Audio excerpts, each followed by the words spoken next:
Good afternoon, everyone. The March 25th, 2025 regular council meeting is called to order at 4 o'clock. Council would like to acknowledge the Ucluelet lot, on whose traditional territories the District of Ucluelet operates. Audience members and delegates are advised that this proceeding is being video recorded and broadcast on YouTube and Zoom, which may store data on foreign servers. Are there any late items? Seeing none, may I have a motion to adopt the March 25th, 2025 regular council meeting as presented? So moved. Councillor Hoare. I'll second. Councillor Anderson, all in favor? None opposed, that carries. There is one set of meeting minutes for adoption.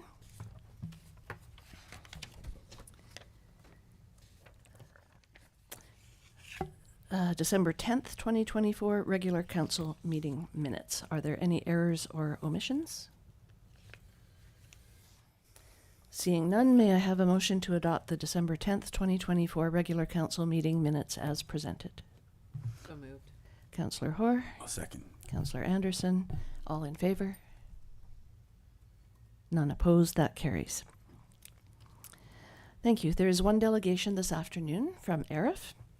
Mr. Hunt, is there a slide presentation attached with this? Yeah, I have one. Okay, thank you.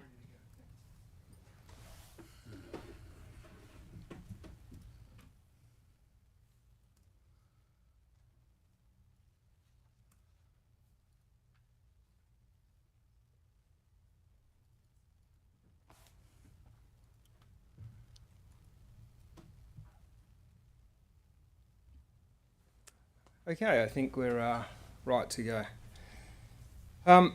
I plan to, my name's Joshua Hunt, I live in 1151 Rupert Road.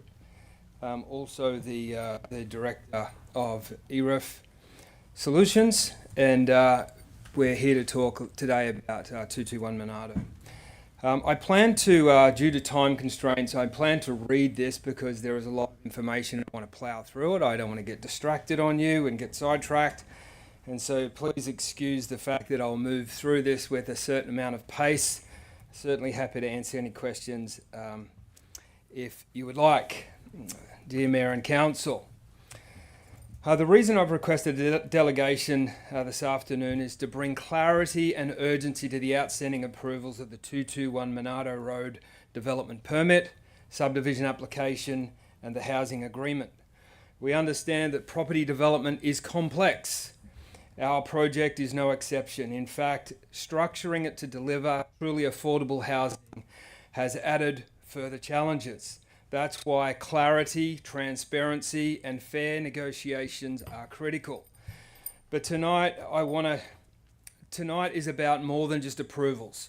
I want to talk about who these decisions impact and why they matter to the community.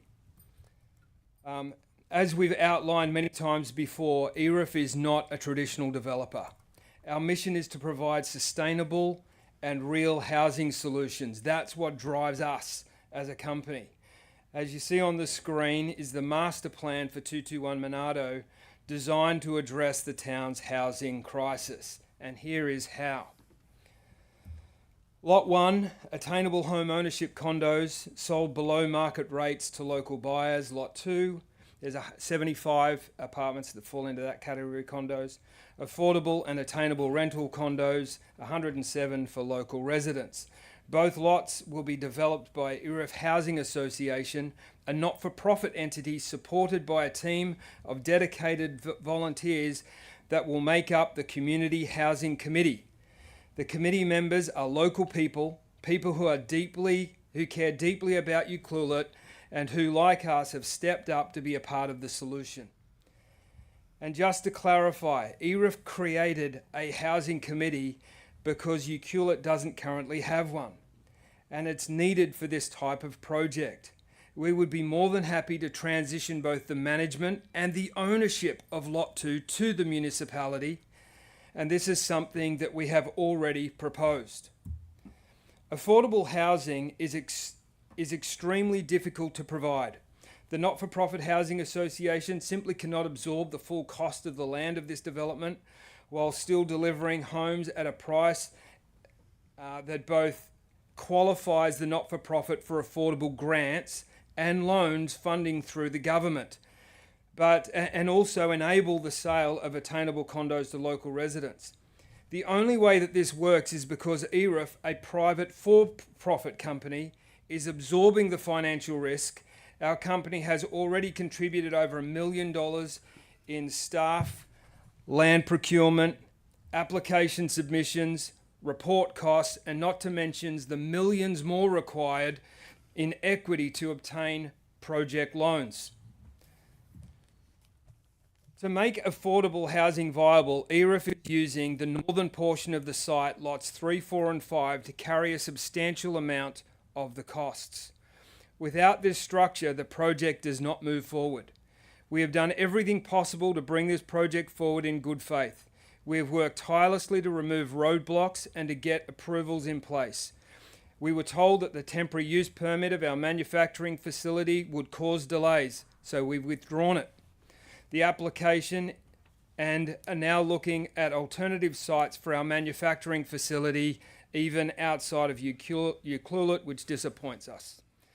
We heard concerns about construction workers would strain rental housing, so we proposed workers' accommodation to be built on Lot 5 to avoid displacing local residents and speed up construction of attainable homes. We are selling the home ownership condos at cost with no developer margin because we believe in the transformative power of home ownership. We are doing everything possible to keep prices low for locals. But the problem is every extra report, every new condition, every restriction, every delay pushes costs higher and out of reach of the very people that need this housing the most. Commitment must be met with action. Council agreed in a meeting on the 19th of December that we should move forward and agreed on the structure of the housing agreement for Lot 1 and Lot 2. Here we are, 3 months later, no agreement and no approvals. If affordable housing is truly a priority, then there must be a commitment to negotiate fairly and act with reasonableness. The reality is the conditions and delays in this process are no longer fair, not to us, not to the volunteers who are help making the Housing Association work, and most importantly, not to the people of Ucluelet that the housing is meant for. We are here tonight to find a way forward. So the housing agreement, who does it really impact? Let me break that down clearly for you.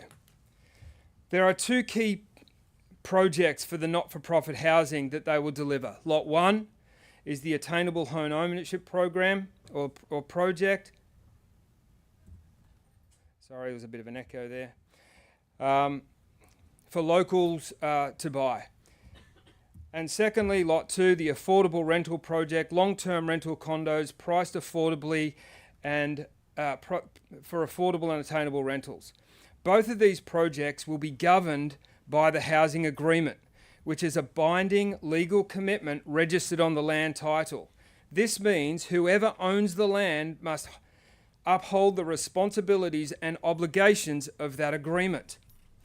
With that understanding, I'd like to highlight the challenges we're facing in finalising this agreement.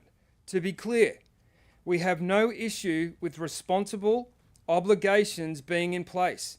A housing agreement protects the community and ensures affordability long term. However, those terms must be fair, practical, and not unnecessarily burdensome.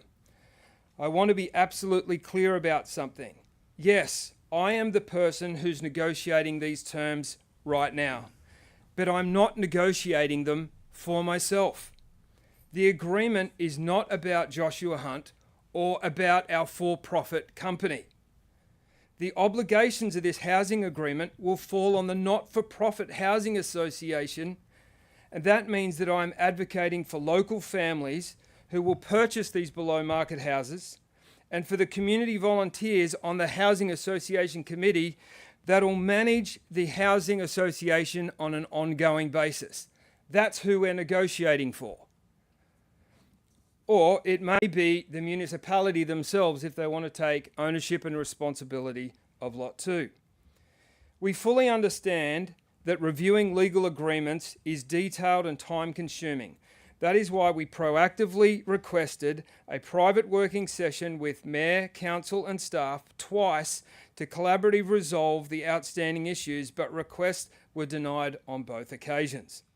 Despite this, we provided detailed feedback to CEO Mr. Lawrence on the 14th of March outlining specific clauses we disputed and the reasons why. Yet 4 days later, on the 18th of March, a closed meeting was held to discuss the housing agreement without our involvement. When we finally received feedback from this meeting via an email from Mr. Lawrence, it was clear that our input had either been ignored or misrepresented, as questions were still being asked about clauses that we'd already explained in detail. For any council members that would like to review our submission dated the 14th of March, we have printed copies here today for you to review. So here we are tonight. In the spirit of transparency and accountability, we believe it necessary to correct ongoing misrepresentation or misunderstanding in the community. The first point I want to raise is about the issue of leaving the definition of attainable rentals within the housing agreement. Staff wanted a fixed maximum rental rate per month for the next 20 years. It's simple to understand, they said, which I agree. It is simple. But the problem is, it opens the Not-for-Profit Housing Association to potential ongoing viability disaster. The Not-for-Profit Housing Association wants rents linked to the definition of attainable as proposed, as outlined in the OCP. Our official community plan, I think that's changed. Oh no, it's not, it's fine. The official community plan defines attainable rentals by taking 120% of housebound income as per the census data and make sure that 30% of that is not allocated to rental mortgage and adjusted by CPI. It's a formula that's simple and it's logical. So why does this matter? Well, the reason this matters, imagine if you owned a rental property and your mortgage was $500 a month and you collect $550 a month in rent. You're in a good place, you're positively geared. But inflation hits, interest rates jump, and your mortgage rises to $600, now you're losing money. This is exactly what we're trying to prevent the not-for-profit housing for the Not-for-Profit Housing Association. The Not-for-Profit Housing Association will have a large mortgage that it is maintaining. If rents are locked while costs rise, it could end up unable to sustain its operations. And if it fails, affordable housing fails. And that's simply not in the best interest of the not-for-profit or the community. After COVID in 2020, we saw massive inflation and costs go through the roof. We've all lived through this. Now we're in a trade war between Canada and America. This may drive up prices and inflation. The Federal Reserve slow inflation by increasing interest rates. That's how they control it. It is important that is it possible that sometime over the next 20 years that an abnormal event may occur that will cause high inflation and lead to high interest rates? This is the reason why rentals must be connected to the calculation and not just a number. For the understanding of the community, staff have now agreed to keep this rental limit, this rental connection to the OCP in the agreement. So it's been agreed. I'm disappointed that the argument that was put to council for us wanting the definition kept in the agreement was because the Not-for-Profit Association was looking to sidestep its responsibilities. This can't be further from the truth. We're looking to protect the ongoing viability of the Not-for-Profit Housing Association that provides affordable and attainable rentals for the community. The next point I'd like to make is the rate if the Not-for-Profit Housing Association accidentally charges someone over the allowable limit. We understand penalties are meant to hold people accountable, but the rate imposed by staff at $500 per day per condo is completely unreasonable. Let me put this in perspective.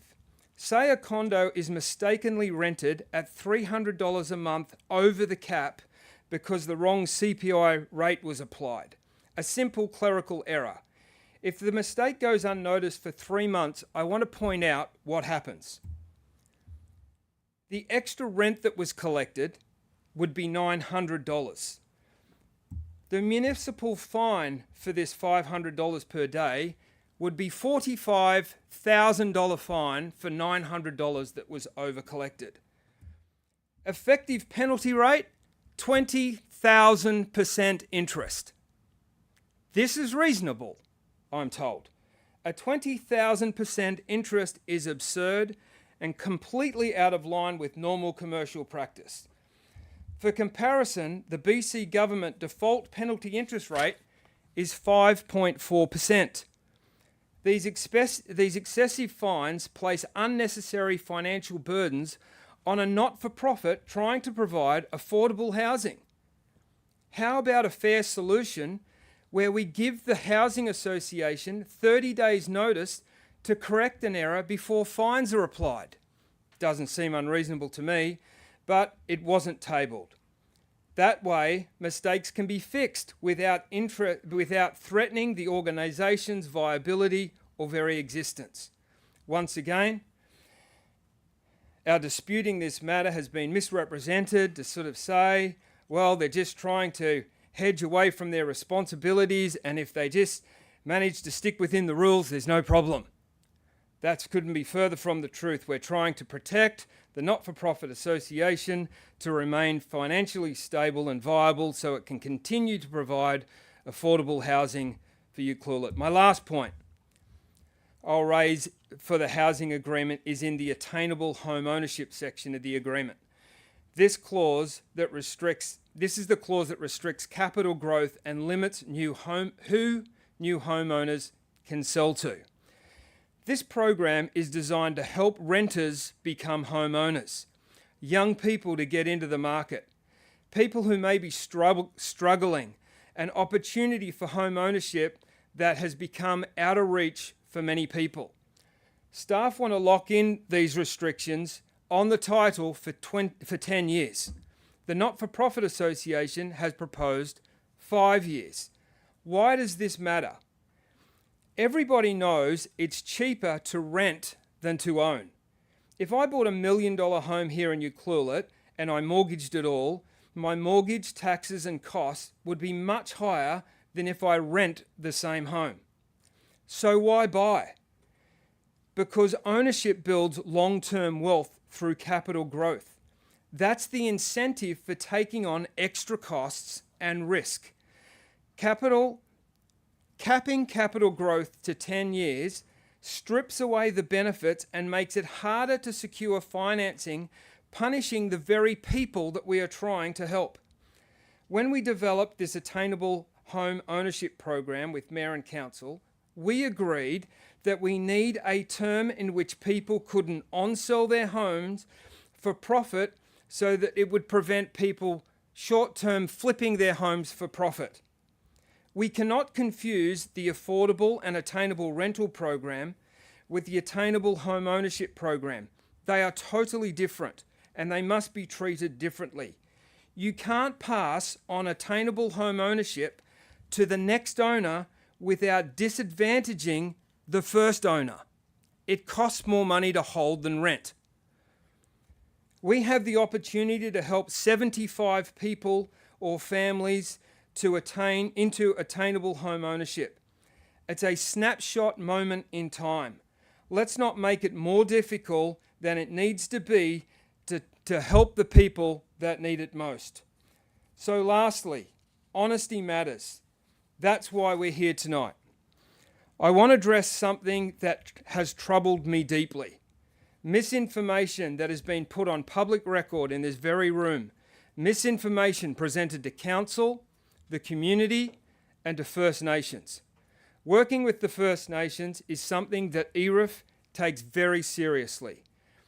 Real commitment to reconciliation is built on integrity and mutual respect. Misrepresentation, whether intentional or not, damages trust and sets back the work that we are trying to do, all of us. And so let me be clear, our company will not participate in these type of games. Let me give you an example. On the right is the official architectural site plan submitted by ERIF and our development permit application for 221 Monado. On the left is a different drawing, not supplied by us, yet it was placed on public record, circulated to council, and seems shared with the Ucluelet First Nations. The alternate illustration does not reflect our proposal and significantly overstates clearing and misrepresents the project. My question to Mayor, Council and the CAO is, who created this drawing? Why was a misleading image given to Council and the wider community and it never formed part of our submission? I believe that Council, the UFN leaders and the entire community deserves accurate information. They are making critical decisions that impact the future of this town, yet detailed feedback and correction that we have provided continues to be ignored and admitted. For example, after the public meeting in January, we submitted a comprehensive question and answer response addressing every question raised by the community. 8 weeks later, these responses have still not been published. Why? Why has vital information that could clarify concerns for Mayor and Council and the wider community been withheld? And finally, why was our deep, affordable rental proposal, that shovel-ready at Monado, not tabled as correspondence during the recent discussion about the water tower site? The community deserves answers. Free and accurate information is a right. Without it, power is concentrated in the hands of a few. And let me be clear, Council represents this community and they should be the only body making decisions on its behalf.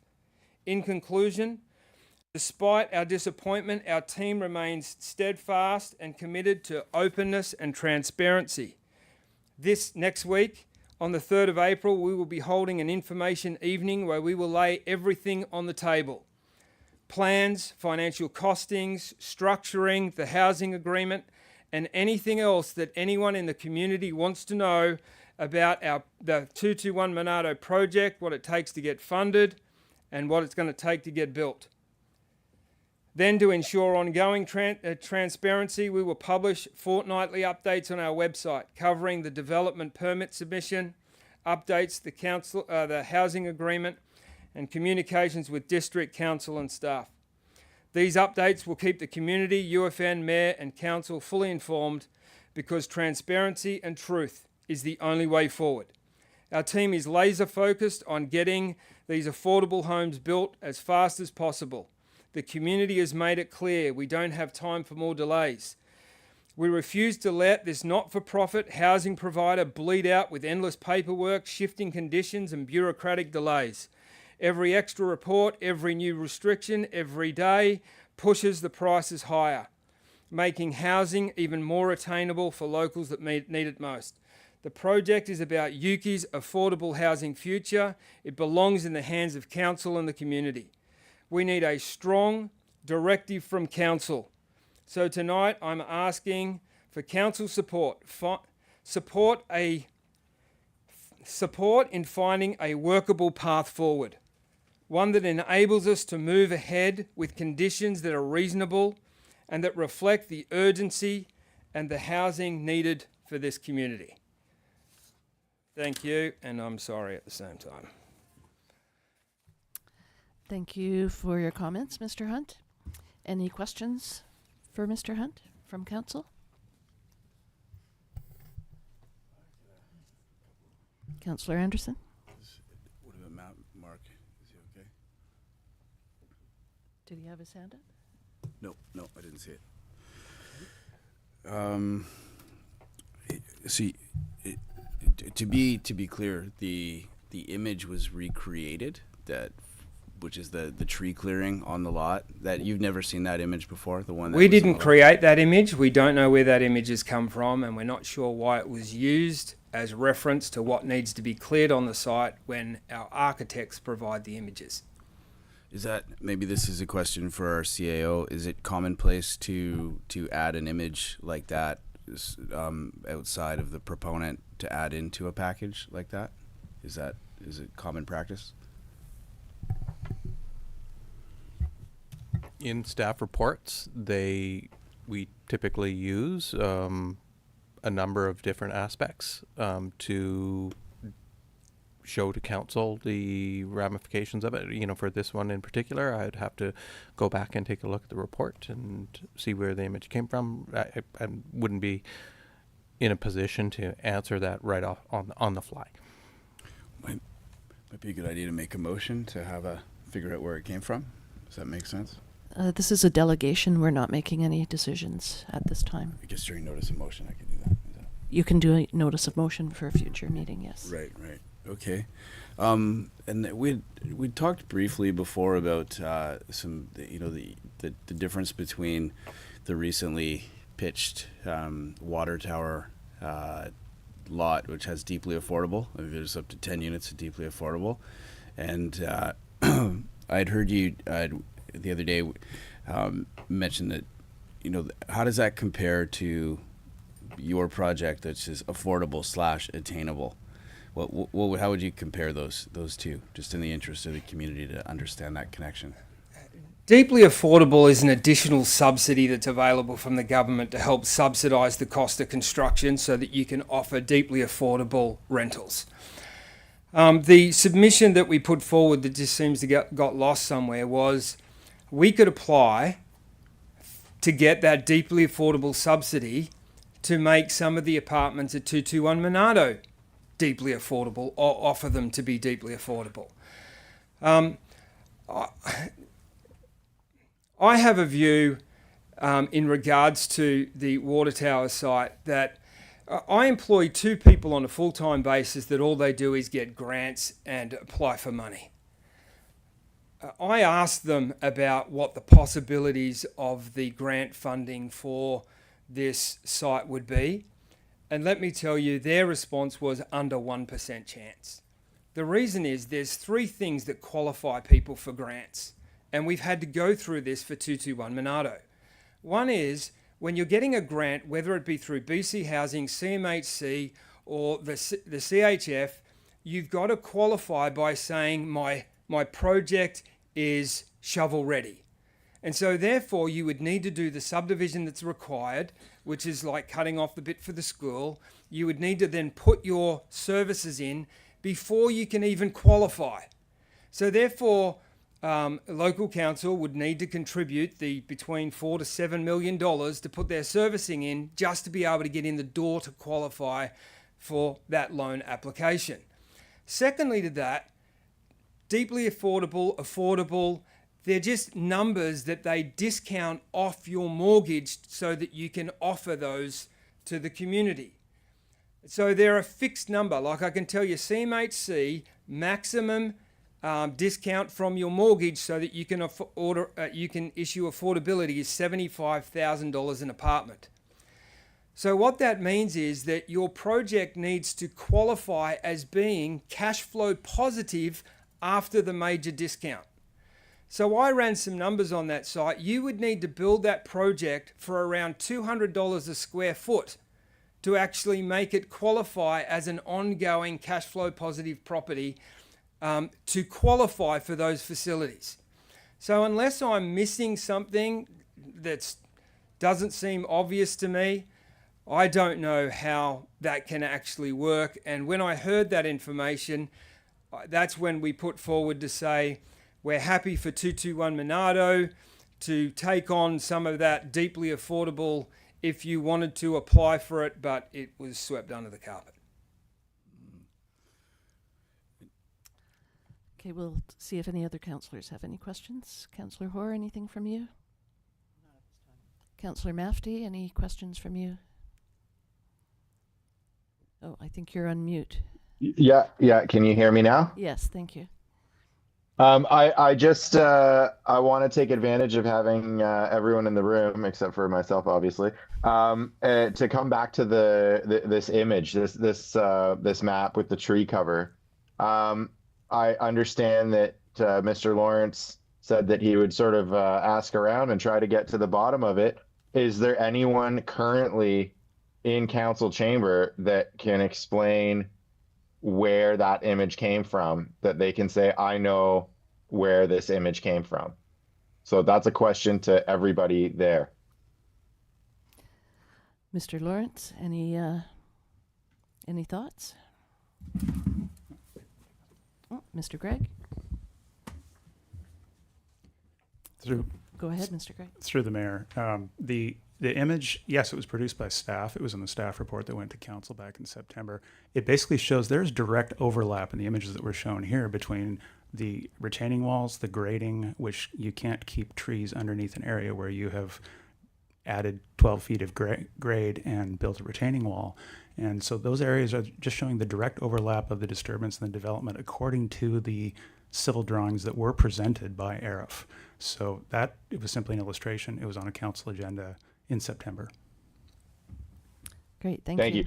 So you're, just as a follow-up through the mayor, your position is that the district staff produced the image, included it in a report to council, and the discrepancy between the two images is based on district staff clarifying their interpretation of the proposed work such that the image included in the report to council shows disturbance associated with work proposed, but not necessarily illustrated in the image submitted by the proponent. Is that correct?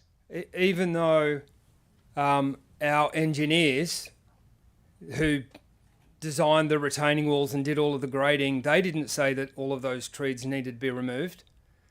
But obviously staff know better. Okay, that's thank you, Mr. Hunt, and I'm just wondering if Bruce can just confirm that that is indeed what happened, that they made an assumption based on the work proposed, and that's what's reflected in the image. Through the mayor, yes, the architectural drawings show trees. They're an illustration. They show areas that are, green, lovely trees, which are part of a proposed, replanting of the site. That is not the same as what would be retained. And so what we were pointing out and illustrating is that there's extensive regrading that happens. The civil drawings show the limit of clearing, where the grading work would start from, and you remove the root zones of those trees, the trees will not be left standing. And we've clarified some of their cross sections of where the areas would be replanted potentially, but those essentially the images is sound. If you look at the regrading that is proposed, it's essentially most of the site, and there's very few areas where any of the existing trees on the site would remain, including in what is shown as the retention area, the reduced buffer of 10 meters along Peninsula Road. That's a replanted area because they're grading within 6 meters of the power lines that are there today. So I think the illustration that we showed was accurately pointing to the fact that the illustrations provided by the architect are showing a very green site, but those would have to be areas that were replanted after it was cleared and filled. Thank you, Okay, Mr. Gregg. thank you. And a landscaping plan would be part of the whole package, would it not, Mr. Gregg?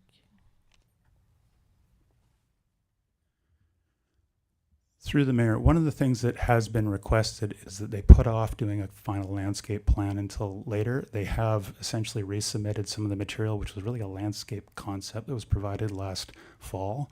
And so they're pointing towards wanting to bond only for the area which is replanting what's within the municipal parkland, and that the rest would be, one of the questions is sort of not burden the nonprofit with a security deposit to ensure that happens. So at this point, it would be brought forward with a development permit for council to consider. At this point, we haven't received a landscape plan. We've received some illustrations of areas they're going to point to, but those pieces are still not in our hands. But that ultimately will be council's decision on issuing the DP. That would follow after the OCP amendment bylaw and rezoning bylaw are brought to a conclusion. Thank you. And before all that is the the covenants that need to be placed on title. Is that the first step? Yes, so for those who are listening, the bylaws that were subject to a public hearing in January, the rezoning bylaw and the OCP amendment bylaw, they were given third reading, and that the registration of the covenants would happen before the bylaws are adopted or considered for adoption. One of the questions, I think, is there's been quite a bit of new information that has been provided since the close of the public hearing. That would be why we haven't published the information that was provided from ARIF on the day following the public hearing. Typically, after the public hearing is closed, no new information is supposed to go to council. I believe on 6 different occasions since then, council, one or more council members have received some of that new information that we've been receiving as well. At this point, staff would be recommending that rescinding third reading and going to another public hearing would be a decision of council, but would really be the way to ensure that the bylaws are not at risk of being overturned on challenge, because not all the information has been available to the public ahead of the public hearing, because so much new information has been coming in. Right, thank you. That would also create another delay, which we're trying to avoid. So staff is definitely working on getting things moving in a forward direction. As far as I know, we're very, very close. Mr. Lawrence, can you confirm that? Yeah, at this point in time, ARIF and the district have come to an agreement on the housing agreements. They're currently with our solicitors for the final review.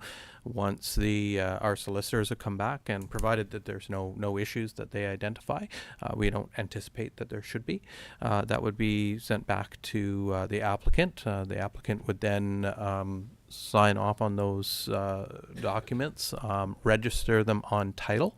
Once they're registered on title, then it comes back to council, and at that time council can give consideration to adoption of those covenants, which would be the precursor to considering the other bylaws.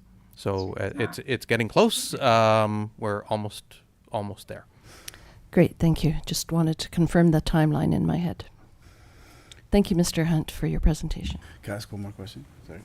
I think we're done, actually. Okay. Can I just add one more thing real quick? No, we're done. No, not gonna let me Sorry. mention something. It's been 38 minutes for one delegation, so I think we're done for now. All right. Okay, is there any unfinished business? Seeing none, there are 5 report items. The first report item is 2025 by-election. This report will be presented by the Manager of Corporate Services, Mr. Chow. Through Mayor to Council. Due to the current vacant seat on Council, we needed to carry out a by-election as soon as practicable. Because currently we do not have the staff in-house capacity, so we reached out a few of consultants, and some of them come back to say they don't do it anymore. Some of them say they are too busy, they don't have the scheduled time to do it. So far we received 1 proposal, and this consultant, the 2 leader consultant, one is actually just did the Port Alberni's by-election last December. And both of them have extensive experience in organizing election, by-election, AAP process. And their proposal is attached for council review. Thank you. Great, thank you. Any questions for Mr. Chow? Your timeline, or the timeline given by the proponent, is for June 28th, 2025? Once council accept the proposal, I will confirm with them. Okay. Any other questions from council? No, there is one recommendation, if anyone would like to move that.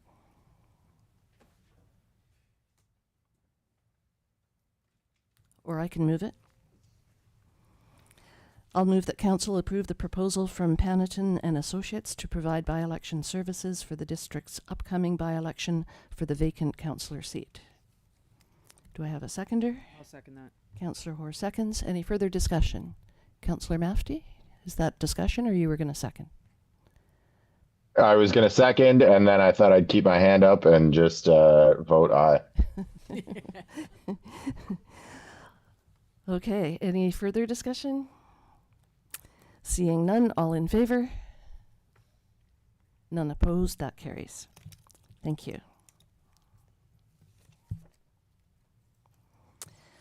The next report item is ADU Covenant Authorization, 238 Matterson Drive, and will be presented by the Director of Community Planning, Mr. Gregg. Thank you, through the mayor. I think a fairly straightforward matter that the planning assistant has put together in a nice, clear report. This is a covenant for an accessory dwelling unit that's proposed to be built at 238 Matterson Drive, which was subject of a development application that went in front of council and is being subdivided. And so the accessory dwelling unit in our zoning bylaw just requires a covenant to ensure that it's not split off and it becomes a separate strata title. That's a common term for accessory dwelling units in most municipalities in British Columbia. So this is a bit of a just par for the course. The covenant is a template that our lawyers have provided. So everyone would use the same thing. Essentially, we provide it and they fill in the blanks. And so this is a bit of a process that simply needs council authorization as our processes are currently set up. I'll just see if there's any questions. So it's housekeeping to ensure that the property isn't subdivided. And that's a requirement of the zoning, yes. So this is just sort of following through with that to be the covenant. It's prepared by the owner and but needs authorization. Any covenant being entered into by the district needs council authorization at this point because that has not been delegated. Okay, thank you. Any questions for Mr. Gregg?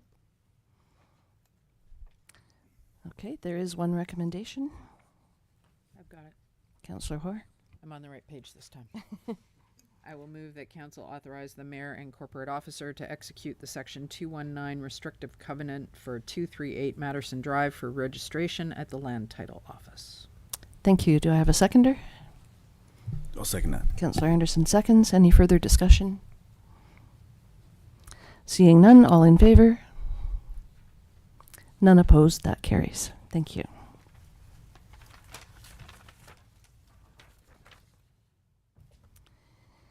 The next report is 7.3 zoning amendment, development permit, and variances for 1351 Eber Road, and will also be presented by the Director of Community Planning, Mr. Gregg.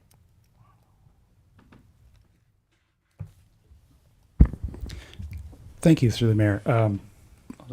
The site, it's property formerly Larson Diesel on the corner of Eber and Garden Street.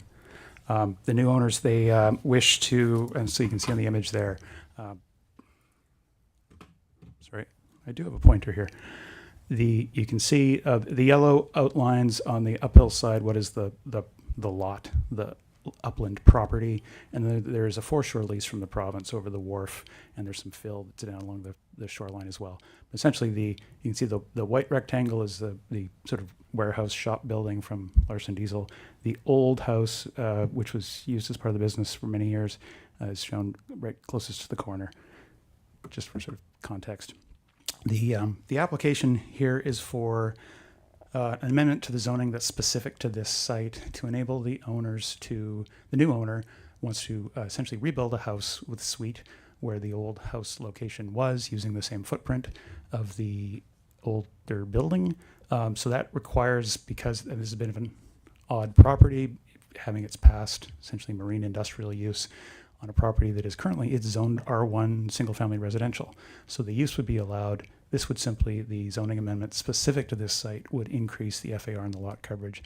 Essentially the new house would comply with the R1, but keeping the old workshop building there, there's just so much more floor area that this would accommodate that.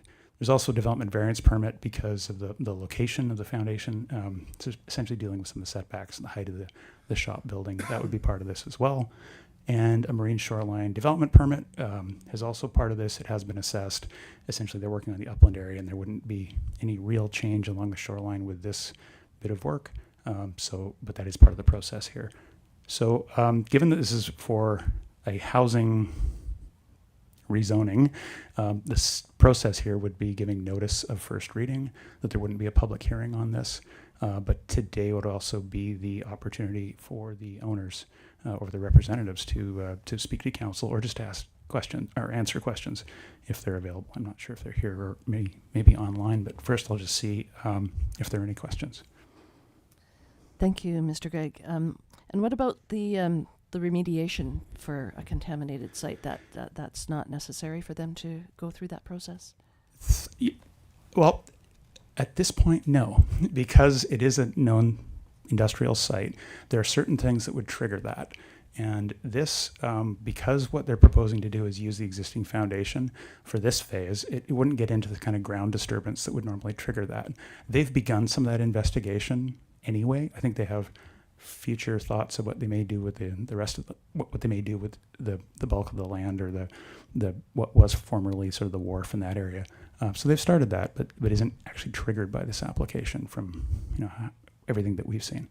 And I realized that I forgot to click to this image. So it really shows the new house which is being proposed. This would be the view from Garden Street. It slopes quite a bit, and so this is the mass of that existing sort of workshop building down towards the water. And this would be the new home, which would have basically a house and a secondary suite, and the suite would be, essentially half of the size of the house. So it would be sort of an equal balance between the two.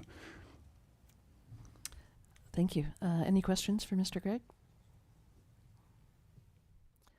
Yes, I have one question. Go ahead, Councillor Matthew. I'm sorry. Sorry, I couldn't put my hand up because the screen's on share. Has or can the proponent speak to what their intention is as far as that suite, what use they would put it to, and who would occupy it on what terms? Do we have the proponent online? Oh, okay. Oh, great. Would you mind coming up to the microphone? Thank you. I wondered what item you were here for.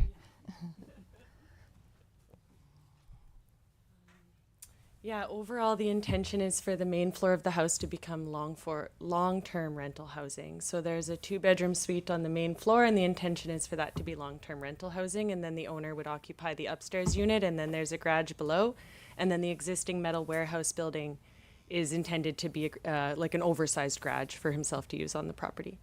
Like a workshop of some sort. Mm-hmm, exactly. Great, thank you. While you're there, any questions for the architect? It might be a question for you. I'm just thinking about the age of that foundation. We know that it's a good foundation.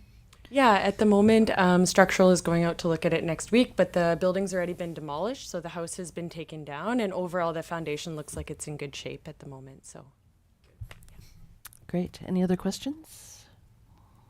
Councillor Mafty, you're okay? Yep, thank you very much. Okay, thank you. Thank you for being here. What was your name? Mallory. Mallory. Great, thank you. If there are no other questions for staff, there are 2 recommendations. And can they be moved together or separately, Mr. Chow?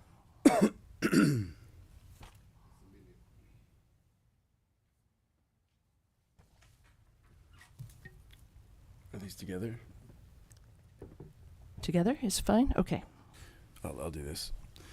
I'll move the council direct staff to give notice of first reading for District of Ucluelet zoning amendment bylaw number 1369 2025, and I'll further move that council direct staff to give statutory notice to receive input on development variance permit 24-06.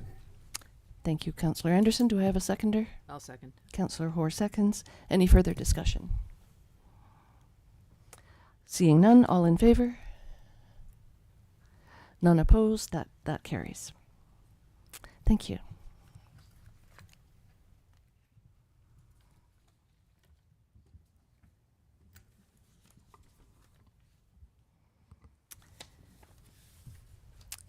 You don't have to stay for the whole rest of the meeting if you don't want to. All right, the next report item is design contract sanitary sewer projects and will be presented by the Director of Engineering Services, Mr. McIntosh. Thank you. Good afternoon, Madam Mayor and Council. This report is asking Council to consider authorizing a contract. That contract is between the District of Ucluelet and Coors and Associates Engineering. This contract is to commission Coors to design 5 sanitary sewer components, segments, little projects. The cost of that design is $260,000 plus GST.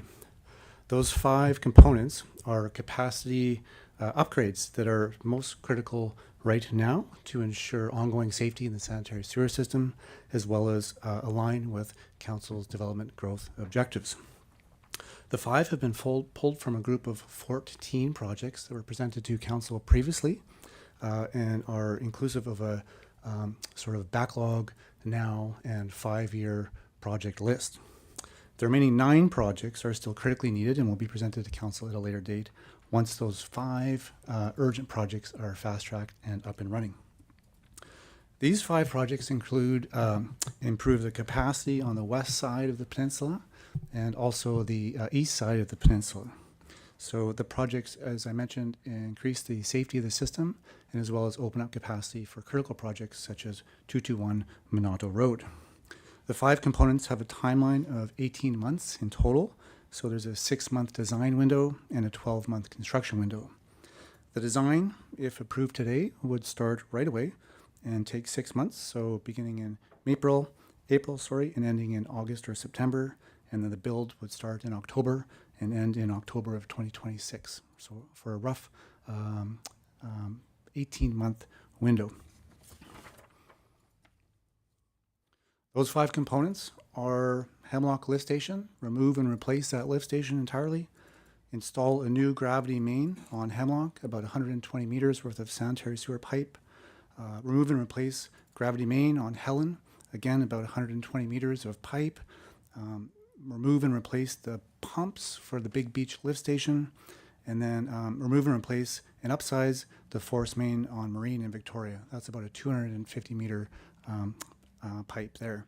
So those projects, of course, are removing and replacing a lift station, replacing the pumps for a lift station, and then installing new sewer segments totaling about 490 meters. So that's about a half kilometer of sanitary sewer work. The design cost, again, is $260,000. The construction cost was roughly $3.6 million. This report is asking Council for approval of just the design costs at this time. Under our new consulting agreement, Council can direct award to Coors and Associates, thus skipping the lengthy procurement process and beginning the design immediately, potentially this week. Once design is complete, staff will publish a tender call for construction and then return to Council for further authorization for the construction works. Currently, staff are working through an application for $13 million from the Canadian Housing Infrastructure Fund. That application process is well underway. We expect to be applying within the next couple of weeks. In the interim, before we have feedback on that application, all these works would be funded through district reserves. So while the plan is ambitious, it's achievable, and this approach ensures timely completion of necessary sanitary capacity upgrades in line with Council's development growth objectives. 2 options there for your consideration, Council, and I'm here to respond to any comments or answer any questions that you may have. Thank you, Mr. McIntosh.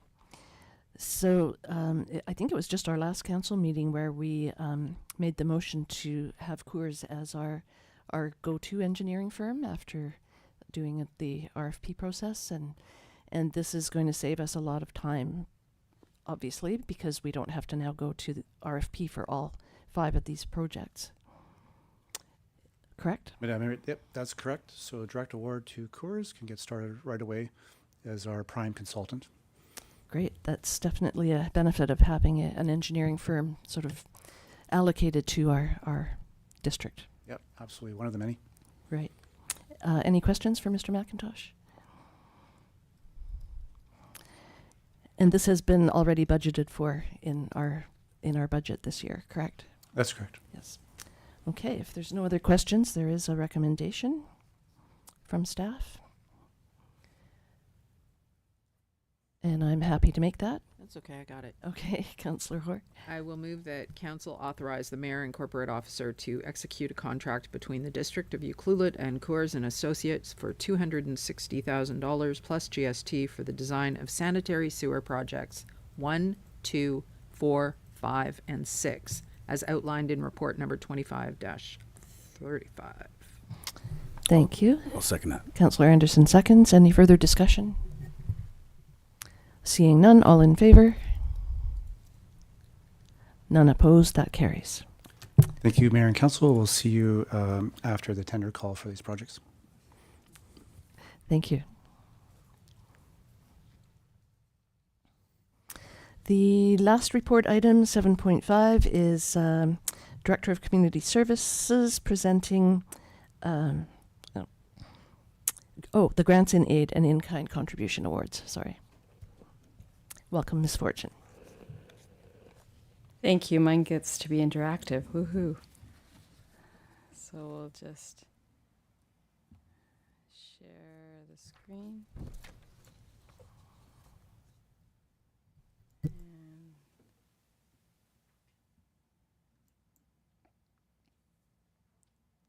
is it up, Nance? Got it. Yay. Okay. Little prelim for you. Before you, you have a motion to approve the grants and aid and in-kind contributions for 2025. As you're aware, the District of Ucluelet provides grants and aids to assist community groups. Council also provides in-kind contributions towards rentals and leases owned by the district. All 2025 applicants are in good standing and have submitted final reports for 2024. Council members individually considered all the requests and provided staff with individual allocations of the available funds. These allocations were combined and then averaged to provide the total suggested allocation as presented before you. Staff are recommending the approval of grants and aids to a maximum contribution total of $21,750. That's that first section that you see before you. And in-kind contributions to a maximum total of $48,450. So what I'd like to do is,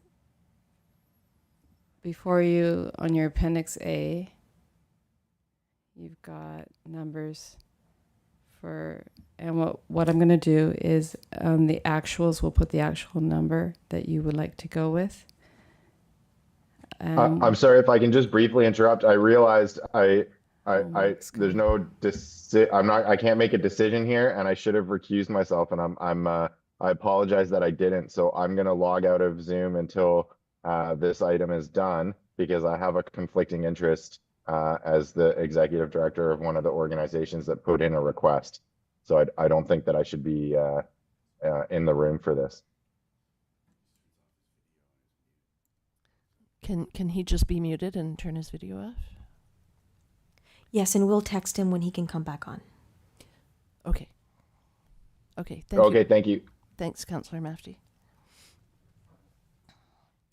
Okay, go ahead, Ms. Fortune. So just looking to you, Council, what are the numbers you'd like me to put in? And so there is the $500 USS scholarship that is a given, and the rest is up for discussion. And if you look in the second column, which is column G, that was what was recommended from what information that was received. So we can do this live. So do you want me to just start at the top, or how would you like to do this? So I'm confused. I thought we all sent in our recommendations to you. Yeah. You averaged them out. And That's correct. And you created this list. That's correct, which did actually meet the correct number, 21,750. And if you'd just like to go with that, we can just go with that. I think we adopted this this process last year, Yeah. rather than us all debating each society, especially in front of them. Fair enough. Now, if you'd like to do that, we can just approve that section for grants and aid. How does council feel about that, going with the figures that Ms. Fortune has averaged from what we all contributed? I'm okay with that. My only question regarding the in-kind contributions is that we've totaled up more than we've approved, our maximum approval. Yes, so through the mayor, I would do it in two separate sections. Okay. So the first section would be the grants and aid, which is the monetary section, And then, yes, you're going to have to make some hard decisions on the second part. So the first part we're looking at is the actual fine, the money. That's correct. Right. Which is the 21,750. 1,750. That's correct. So council is comfortable with going with those numbers? Yeah. Yeah, I think we're good with that. Okay, that's easy. Now here comes the fun one. So with what has come up, you're $273 over. So we have to cut somebody by $273. Or spread it out, whatever you guys deem correct. Yeah, I thought each of us balanced our recommendations to the. You didn't. I did too. No, sorry. Through the mayor, it was not balanced. And we had the same thing happen last year as well. So somebody's not doing their math properly. Okay. Okay, so so we have to cut $273 off somebody. I don't want to do it off the largest one because that's the Child Care Society and that's their annual rent, correct? Correct. Yeah, so I don't want to do that. The next largest one is West Coast Community Resources Society, Which is also a rent. which is it's also rent, but Jeffrey Cadman back here has that. oh, Mr. Cadman, go ahead. Through the mayor, we could potentially look at allocating it on a percentage basis. So for $273 over, we could just do that off the total and reduce it on a percentage basis, rather than choosing one person to reduce by I $273. love your diplomacy here. Right. It's great. Except I like round numbers, and there's a whole bunch of nice round numbers on this Oh my list. God. But there's also not round numbers. There's on a here, few that too. aren't, yes. So that I can let go of that for this. So we're all comfortable with spreading the 273 over the all the societies. Yeah. Okay. Sounds good. So do you need a motion? Yes, please.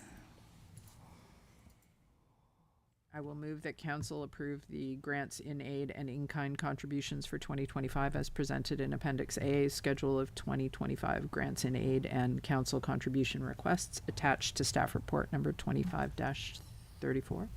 And maybe just add that With the caveat that $273 will be removed from the in-kind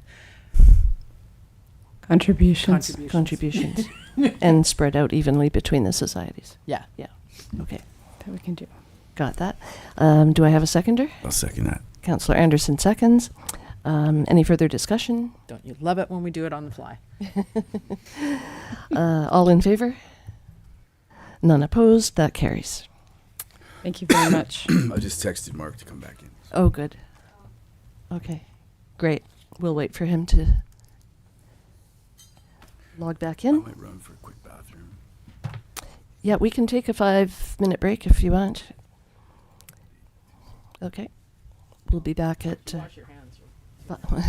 we'll be back at 5:08.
paranoid after she said that somebody didn't add it up right. I just re-added mine. Like, did I do my math badly?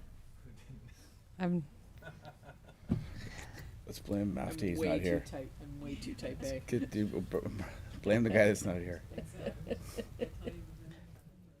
Right? I'm here. I'm here. Oh, okay. We just couldn't see you. That's great. Thank you. Oh yeah, I'm lurking. Oh, I didn't mean you. Right. The other Councillor Mafty. Right. Yeah. Right. This town's not big enough for two of us.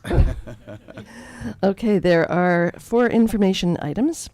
The first item is a Parks and Recreation Master Plan presented by the Director of Community Services, and a representative from RC Strategies will also join us on Zoom and provide a brief presentation.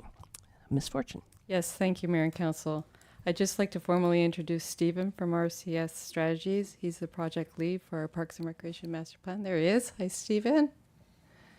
And he'll provide us with an update through a presentation by RCS Strategies. So I'm going to pass it over to Stephen right away, and if we have any questions, we'll do that at the end. Thank you. Stephen, you're up.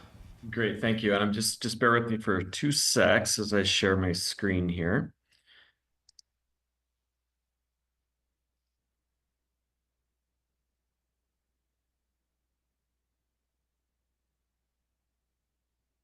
Okay, can everybody in the room see that? Okay. Yes, we can. Okay, awesome. Well, good evening or afternoon, everyone here. Steve Sluda with RC Strategies, and really looking forward to doing this in person next time, but appreciate the opportunity to meet everyone virtually here, just to begin the process of the master plan. So in terms of what I have on a pretty brief agenda here tonight is just introduce everyone to our team that you've retained to work on the master plan, go over a bit of a refresher on the project objectives. I know this work was approved a while ago, so just wanted to spend a second or two on that. And then really the bulk of the presentation will just be going over the work plan, timing, and particularly the upcoming engagement that we're about to launch into here over the spring and into the summer. So a little bit about me and us. So our team from RC Strategies. So we really play, excuse the pun, in the kind of recreation and parks realm. That's the consulting area that we kind of play in. We have a team of 4 partners, of which I am one, and we have 12 staff located across Western Canada. So we work across Canada. Right now, I think we have projects in about 10 provinces and territories, but certainly Alberta and BC are really our core areas of focus.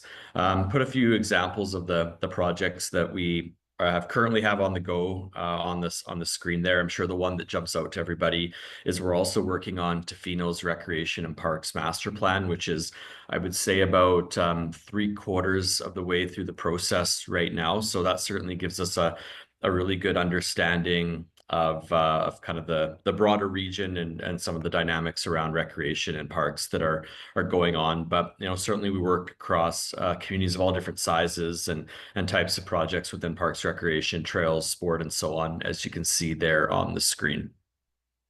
Yeah, in terms of our project team here, so I'm Steve, so I'm going to be the lead for the project, and as I mentioned, I'm a partner with RC Strategies, being with the firm and doing this type of consulting since 2011, so quite a while now. But there's a few other folks that are going to be really integral to our team as well. Fiona Bell, who's our research lead, and she'll be heavily involved. She's the top right image there on the screen. She'll be involved quite a bit in the research and engagement.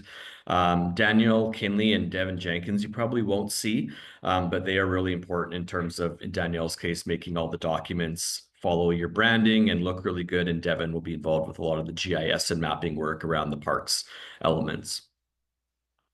As I mentioned, just wanted to spend a few seconds here with a bit of a refresher on the overall project objective. So this is sort of a summary of RFP we responded to and really kind of our marching orders here for the project. So the first order of business is really to assess the current state of recreation and parks in Ucluelet. So we want to understand what are the strengths, what are those issues, challenges, things that could be better, what are some of those opportunities, and what are some of the emerging demands, things that are maybe different now than they were 5, 10, 15 years ago. That will lead us into establishing some priorities for service delivery, establishing some priorities for infrastructure, so facilities, amenities, spaces. And then ultimately, the kind of the end goal of the master plan, the end objective, is to provide council and staff with a resource that you can use to guide your decision making and your budgeting and resource allocation for the next decade and hopefully beyond. So, in a nutshell, this is what we're looking to achieve, and when we get to the end of the process, this is what we'll kind of measure success against. So our work plan, really, there's kind of three buckets or phases, if you will. So the first, which is where we are right now, is really digging into the current state, learning about parks and recreation in Ucluelet. So we're doing a bunch of research, and we are about to do a bunch of community engagement. That will then lead us into taking that information, making sense of it, and setting some strategic direction and priority setting. So what are those potential focus areas? How do we want to set priorities? Where can the resource input from the district kind of leverage the most community benefit? And then ultimately that will lead itself into developing the master plan and reviewing that with the community as well, of course. So in terms of how we're going to go about learning about recreation and parks in Ucluelet, a bunch of research methods.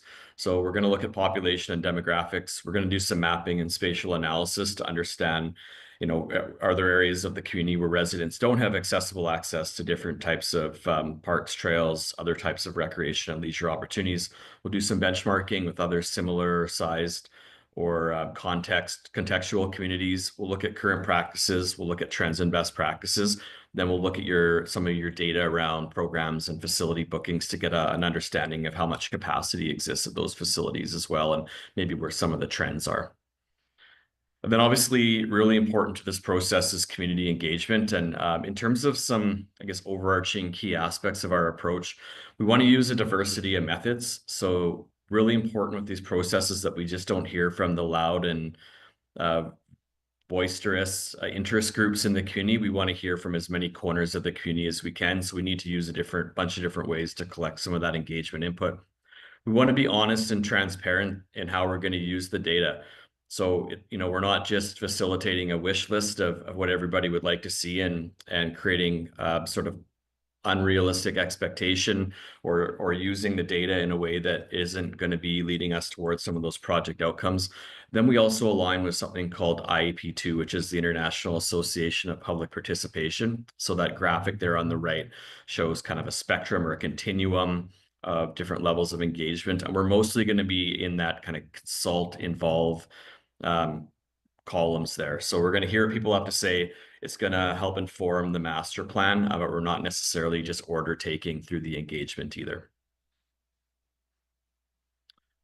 Some topics to explore through the engagement. So we want to understand what people are doing for recreation and parks activities and what motivates those activities. We want to understand what some of those barriers or challenges to participation are, some of those mitigating factors that prevent people from doing as much activity as they'd want to. We want to understand levels of satisfaction and general perspectives with the current opportunities that are available. We want to gauge what they think some of those key priorities should be and frame that in a way where we know that the district can't do everything. So that's kind of the last bullet there. We need to use some kind of criteria-based approaches to set some priorities. So these are all things that we'll explore a bit as we get into the engagement here in the coming months. So how are we actually going to engage?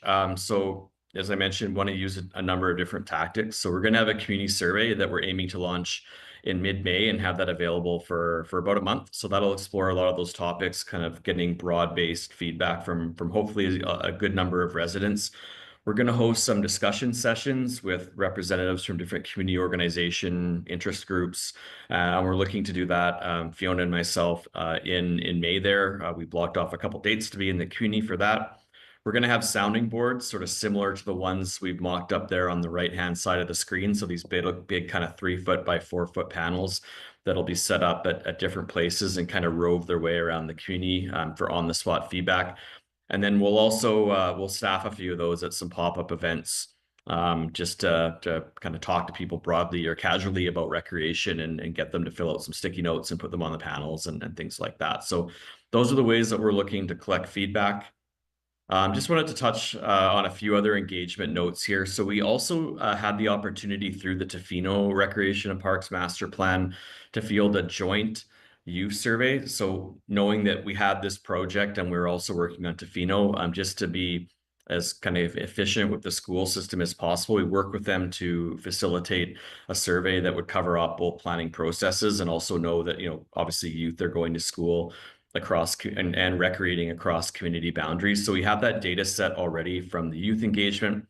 We're going to do some outreach to the First Nations that'll be done through Abby and her other colleagues at the district. And really our approach to First Nations engagement is just to be open and ask them how they want to be involved with the process. We're not going to obviously direct what they need to be doing. We're going to, if they want to have a series of conversations, if they want to promote some of the other engagement methods in their communities, it's all kind of on the table, and we've got to have those conversations here over the next couple of months.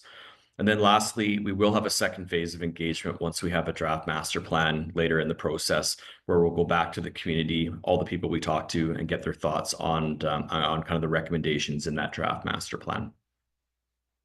I'm sure those on council are curious how we're going to engage with you. So we've identified 4 touch points through the process. Obviously, the first being today, which is kind of that project intro or startup chat.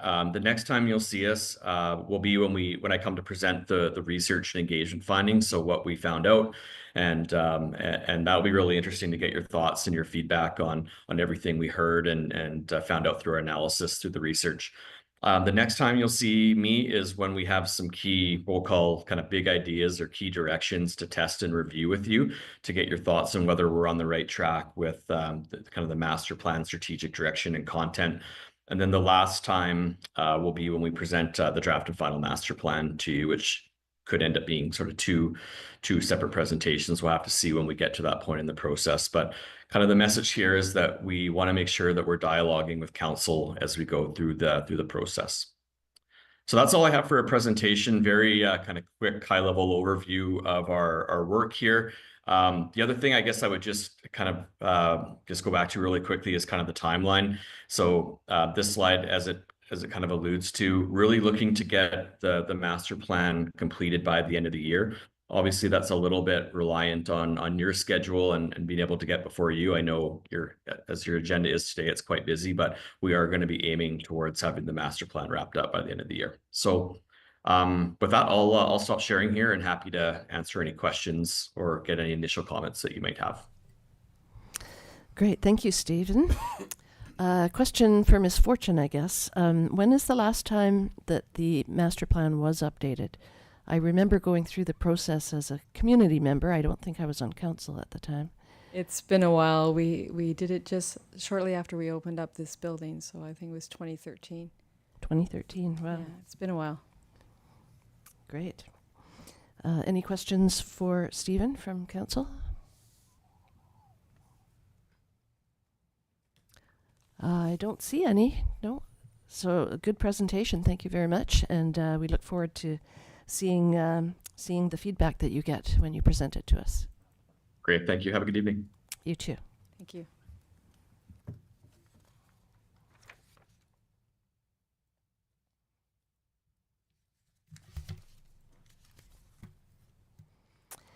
The next item, 8.2, is Council Strategic Priorities Update, and this will be presented by our CAO, Mr. Lawrence.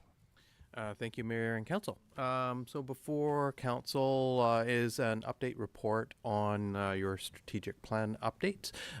So as we work through moving forward on the strategic objectives identified at Council, we want to provide Council with a summary of where we're at currently with the various projects. In Appendix B is the summary of all the different projects. So we have 58 primary projects that Council identified across all the departments, and an update for each of those has been provided very just briefly. And staff has also included an additional summary of the sort of key projects that are outside of the priorities list, but are important or key for moving forward operationally or development-wise. If Council has any questions related to them, I'd be happy to answer them. Thank you. Yeah, the Can you bring up the appendices? page 181, the years have been cut off. I think most of the cells, you can't read any of them. Yeah. It's just, if you go to the tables in the first appendices.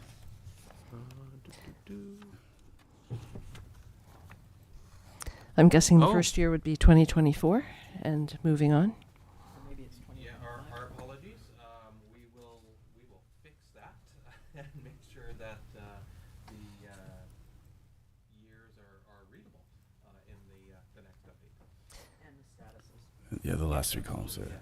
Yeah, our apologies. Yeah, it is the 2024 to 2027 priorities plan, so I'm guessing 2024 is the first year on the table. That would be correct. Right. That would be correct.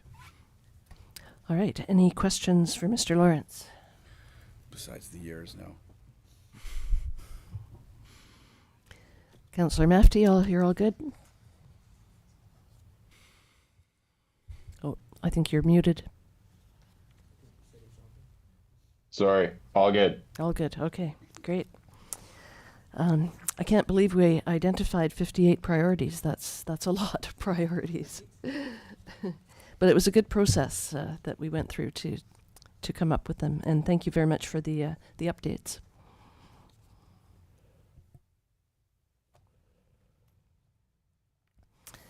The next item, 8.3, Ucluelet Parking Program, and this will also be presented by Mr. Lawrence.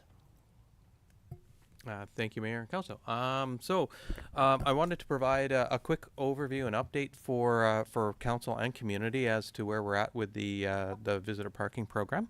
So this is just a brief update on where we're at, and if Council has any questions, please feel free.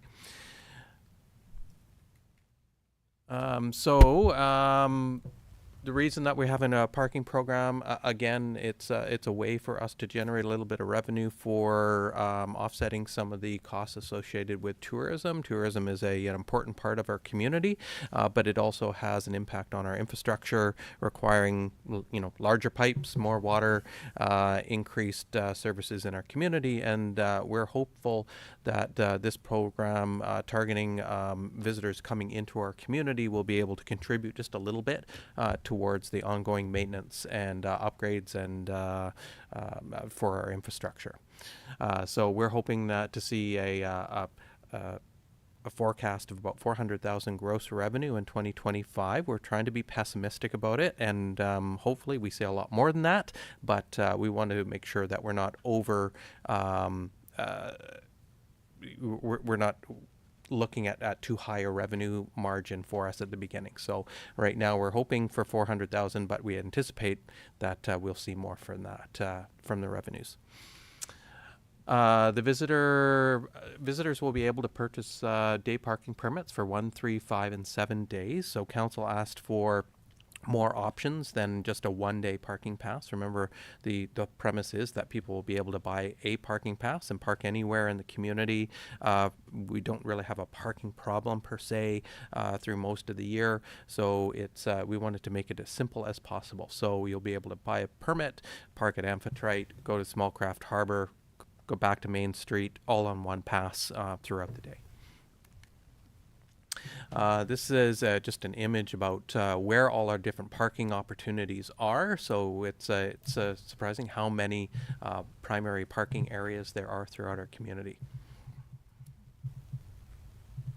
As council is aware, we contracted out Hotspot as our service provider. Hotspot is an online parking provider, so they use an online platform as well as an app, and people will be able to use that to purchase their parking pass the day of.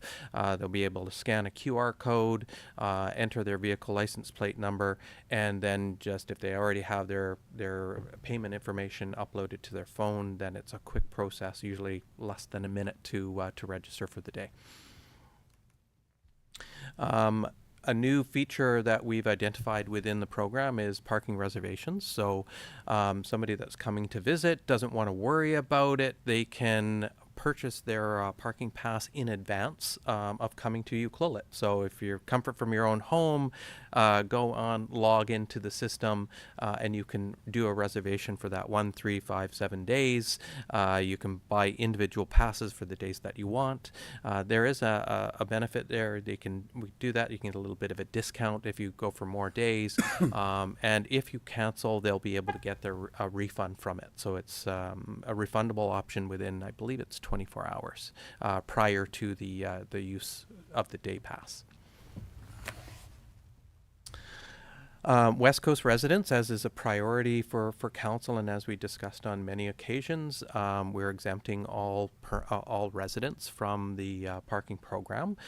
We already collect property taxes from everybody that lives here, so the parking program, we didn't want to collect any additional fees from anybody. So the Ucluelet, Ucluelet residents, Toquat Nation, Area C, South Long Beach, Toloquiet, Toquat, Ahousaht, will all be complimentary passes. They will need to register their vehicles because it's the only way for us to identify a vehicle that has a pass and doesn't have a pass. So for enforcement options for us, we will need everybody to register the vehicle.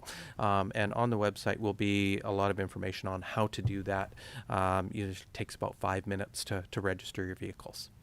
We will need a little bit of information there. So who you are, your vehicle license plate will have to be inputted, and then proof of residency. So we need to determine that you're actually a resident of the Ucluelet or one of the nations or Area C.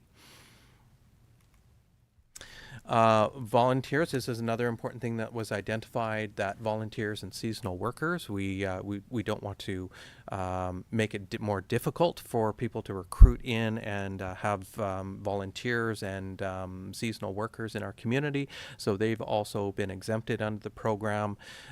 We've designed a letter that is pre-canned that the employer or the volunteer employer can sign off for the individual. So you write that up, put their name in, send it in, upload it with their vehicle license, and then we've confirmed that they'll be eligible for that time period for a free pass to Ucluelet for the parking program. Because again, we don't want to charge volunteers and seasonal workers for a pass to come and help out our tourism sector and our community.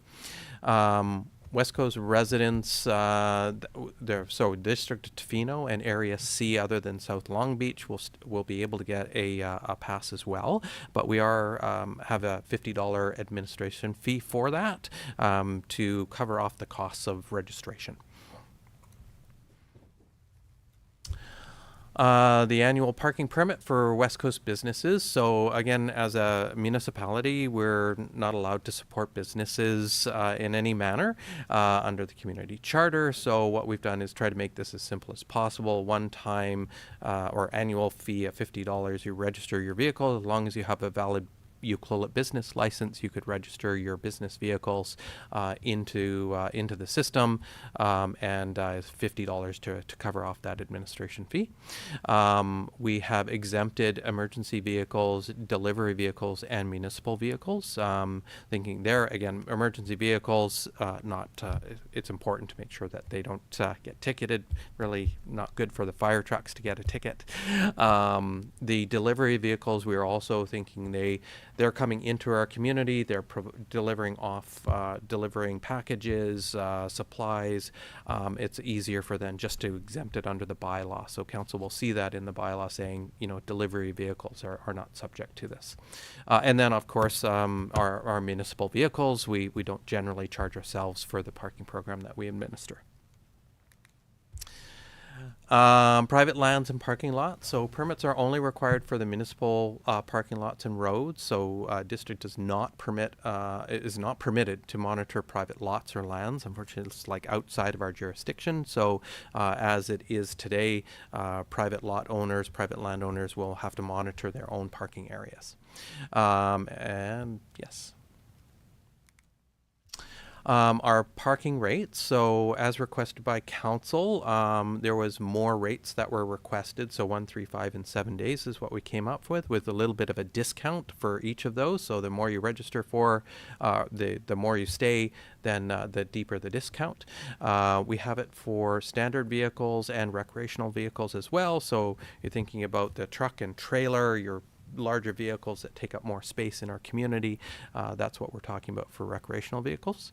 And then the annual registration fees for commercial vehicles and the vehicle registration fee that is allocated for the Tofino and Area C outside of South Long Beach.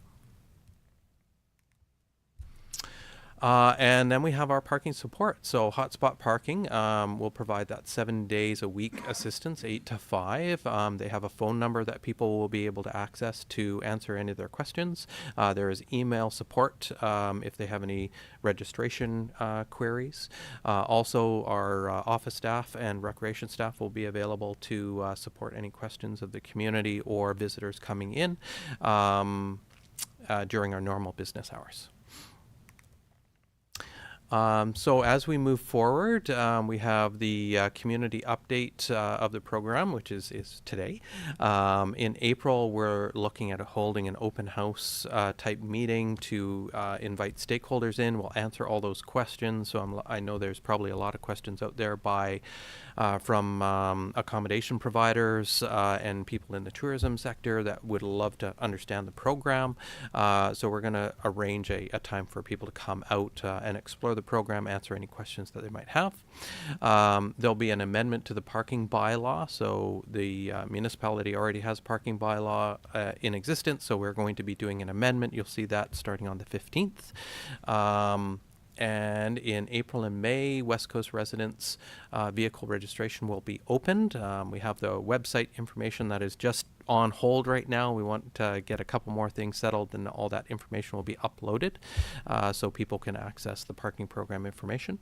And then in May, we're hopeful that the parking signs will be installed and the visitor parking program will commence in May. At that, if council has any questions, I'd be happy to answer them. Thank you, Mr. Lawrence. 2 questions popped into my mind quickly. Fish trucks, would that be considered delivery trucks? Well, they would be a business truck, but they park on private lands, so and then they drive through the community. So they don't need a pass if you're parking on your private lands. Quite often, though, I know the ones from Neptune park on Alder. Is it Alder? Yeah, they park on Alder. And we did have an issue at one point where a whole bunch of them were parking at Seaplane Base. Right. So if they're going to be parking a commercial vehicle in a municipal lot or street, then it would be the $50 registration fee. For the license plate, but yes, aren't there like 150 different fish trucks that come here? That's a good point. Just wondering, like $50 for one license plate it's not going to be that same truck coming next time. That's a great point. We will look into that. Great. And then the other one that popped into mind is boat trailers that are parked near our boat launch. So those would be covered under the recreational vehicles. So we get a lot of use of boat trailers in that. Parking, we have lots of them that like to park overnight. So they would be eligible for the parking passes if they're visiting. If they're locals, they would just register their recreational vehicle and trailer. Great, thank you. Any other questions for Mr. Lawrence? So Councillor Anderson? the majority of those boat trailers are down at the Pat Leslie boat launch. Is that right? So would that be included in the pay parking? That would. If it's a municipal boat launch, so Yes. At the Seaplane Base Road, yes. Yeah. Okay. Councillor Mafty, any questions? No, I was interested in the boat trailer issue myself, but it sounds like that's been answered. If you're a resident, you can register your boat trailer and you won't have to worry about it. He's nodding his head, Yeah, so that yes. is correct. Sorry. Excellent. Okay, thank you so much. No other questions for Mr. Lawrence? there's no motions required. Thank you for the update. That's great. It's funny, the 14 of us resort municipality mayors, we get together on Zoom every once in a while and give little updates, and the last one was just a couple of weeks ago, and I gave the update about our new parking program, and Mayor Morrell from Rossland was very interested because Rossland needs to implement a parking program for the exact same reasons that we do, to get some dollars out of tourists to help with aging infrastructure. So it's not just us going through this. So we did share information with Andy so in case he wanted to know what system we were going with. Okay, the last item is RCMP Monthly Policing Report, February 2025. Would council like to bring anything out of this for discussion? It was nice to see Sergeant Jones at the Amphitrite House grand opening this morning. No, everybody's good?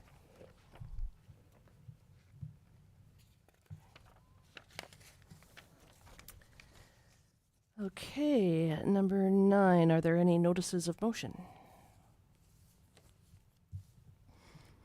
Seeing none, there are 3 correspondence items. Would council like to bring any of these items forward for discussion?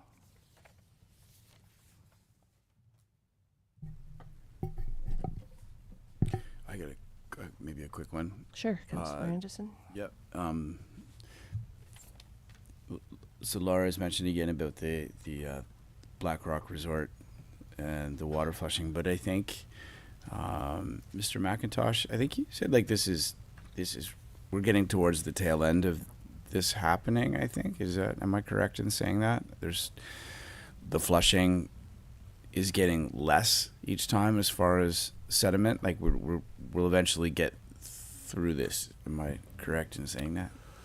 Through the mayors, so there's 2 components there. There's the flushing and then the capital upgrade that I can speak to.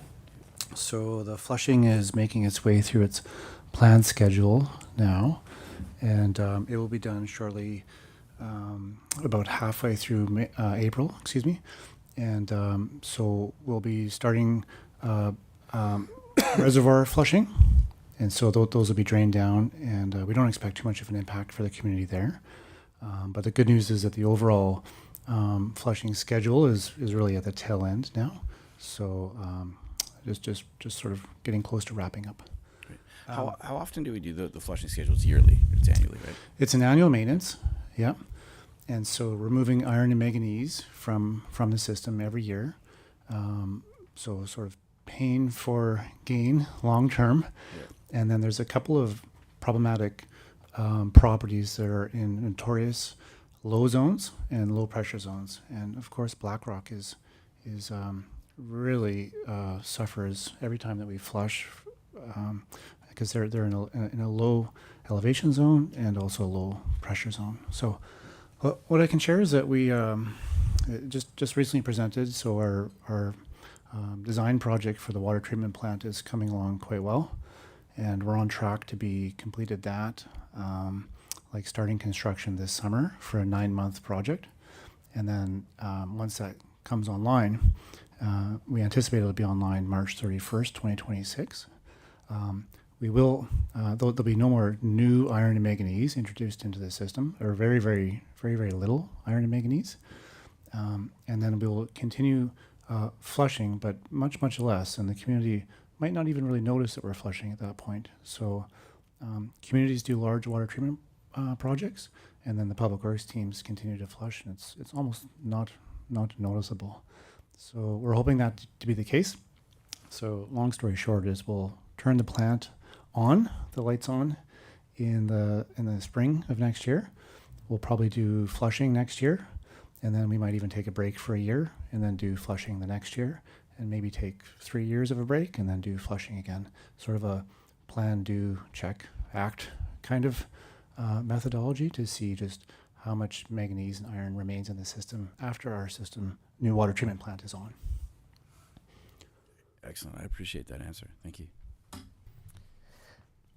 Thank you. Councillor Hoare? Just referring to the timing for flushing, is there a reason why we don't start flushing earlier in the year? Through the mayor, it's something that there's no good reason that we don't start earlier in the year. We start after the winter break, and it takes us a little bit of time to get organized and get started, and then we're spreading it out to try to lessen the impact caused by flushing a lot of zones and a lot of people in a short period of time. So it's a fairly long schedule that's intentional, and it's constrained by the winter break, spring break, and then the start of the tourism season. So it's in a bit of a long program that's in a bit of an awkward time. So you share a good point, and we talk about this often. I can see CAO sort of nodding his head over there, who's always asking me, start sooner. So it's certainly something that we can consider next year to see if we can start January 5th and do a 2-month program, something like that. Yeah, it'd just be nice to not be pushing quite so close to, currently spring break, and if we're mid-April, then we're pushing close to Easter as well. Yeah, it'd be nice to have it done for sure before spring break, just as Lara points out in her letter. Yeah. I'll bring forward MP Gord Johns' letter to us, just outlining the amount of money that the federal government has invested in Ucluelet over the past many years, since he was elected as MP in 2015, actually. Really interesting statistics here. And then comparing those numbers to the amounts that the federal government invested in Ucluelet prior to Gord Johns being elected as MP. So I thought that was a really interesting read.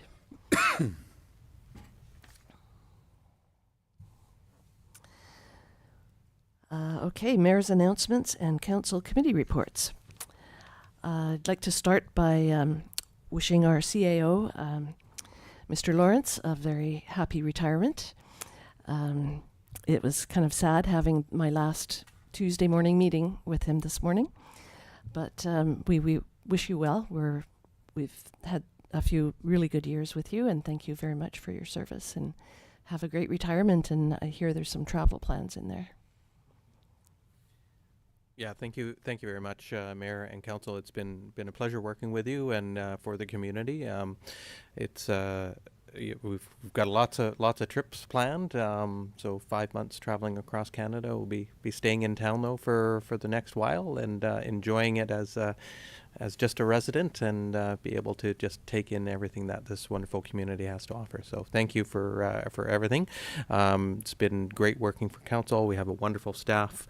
They do a lot for this community, and they work really hard for everybody here, and just appreciate the opportunity to provide to sit in this chair for the last 4 years. Thank you for your service. And we do have an interim CAO starting on Monday, Mr. Richard Harding. There's not been an official announcement yet, but he's looking forward to coming and sitting in your chair for a little while we look for a permanent CAO. So I know you're listening, Mr. Harding. We look forward to having you here. And I also would like to say good wishes to Miss Nancy Owen. We're losing her as well to a great opportunity in Souk, and wanted to wish you well in your next endeavors. Don't cry, and it's been great working with you as well. So thank you for your service. All right, so committee reports. Councillor Anderson. All right, I'll try and rip through this, and I'll leave a few for you guys to handle here. After the last council meeting, it was March 11th. We had Jason Goldsworthy and the team from Coast come to visit us and talk about their Blue Economy initiative, which is really exciting. We first caught wind of them at the VIAIR, the Vancouver Island Economic Alliance, and it's all things to do with sustainable business and education moving forward related to the ocean. So we got to go out and we had a couple meetings there, and we got to go out and take a look at the old DFO Coast Guard building by the lighthouse and the possibilities there to have a research and blue economy based building. I don't know if I'm allowed to say that or not, but I did. So I think we're good. You just said it. I just said it. I said it. What happened after that? We had then right the next day we went to the LGLA forum, local government leadership academy, and that was great. That's always, you always learn a whole bunch of things. I'm glad that we get to go to that. There's lots of little tips and tricks as you navigate your way through being a councillor and a mayor. And what else was after that? I had on Tuesday, March 18th, we had a special council meeting to go over the housing agreement for ARIF. And then the next day I had a Alberni Clackwood Health Network meeting that went well, and then later on in the evening a Lot 13 meeting with Andrew McLean. Judy asked me to come by there, so I went and sat in on that one, said a few words. What else? That's it. My son's second birthday was on last Saturday. That was exciting.